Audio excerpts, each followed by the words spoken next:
Hi hello నమస్తే నేను సానా welcome to CM today. Kargil యుద్ధంలో విజయానికి ప్రతీకగా నిలిచే కార్గిల్ విజయ్ దివస్ వేడుకలు ఈసారి ద్రాస్లోని విరోచిత భూమిలో 26వ సారి ఘనంగా నిర్వహించారు. భారతదేశానికి గర్వకారణమైన కార్గిల్ విజయ్ దివస్ సందర్భంగా భారత సైన్యంలో కీలకమైన సంస్కరణలకి నాంది పలుకుతూ army chief general Upendra Dwivedi ఓ ప్రముఖమైన ప్రకటన చేశారు.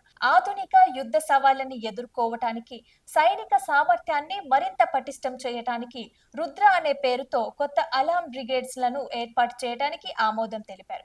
ఈ రుద్ర బ్రిగేడ్లు సాధారణ బ్రిగేడ్ల మాదిరిగా కాకుండా అత్యంత సమగ్రమైన స్వీయ నిర్భరమైన యూనిట్లుగా రూపొందించనున్నారు. వీటిలో కల్బలం, మెకనైజ్డ్ పదాతి దళం, ఆర్మడ్ యూనిట్స్, ఫిరంగి దళాలు, ప్రత్యేక దళాలు, మానవ రహిత వైమానిక వాహనాలు, డ్రోన్లు, లాజిస్టిక్, యుద్ధ సహాయక విభాగాలు సమన్వయంతో పనిచేస్తాయి. దీనివల్ల ఒకే బ్రిగేడ్ వివిధ రకాల యుద్ధ పరిస్థితులలో త్వరితగతిన స్పందించడానికి సమర్థవంతంగా పనిచేయడానికి వీలు కల్పిస్తుంది.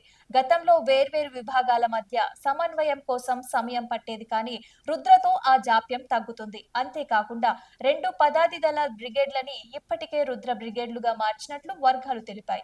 ఇప్పటి వరకు సైన్యంలో ఆర్మ్ స్పెసిఫిక్ బ్రిగేడ్లు మాత్రమే ఉండేవని, కానీ రుద్ర ఆర్మ్ మిశ్రమంగా ఉంటుందని వివరించారు. ఈ విషయాన్ని నేరుగా ఆర్మీ చీఫ్ ఉపేంద్ర ద్వివేదియా వెల్లడించారు. అలాగే చురుకైన ప్రాణాంతకమైన ప్రత్యేక దళాల యూనిట్లు, భైరవ్ లైట్ కమాండో బెటాలియన్లు సరిహద్దులోనే శత్రువులని దిగ్భ్రాంతికి గురి చేయడానికి స్థాపించబడ్డాయని గుర్తు చేశారు.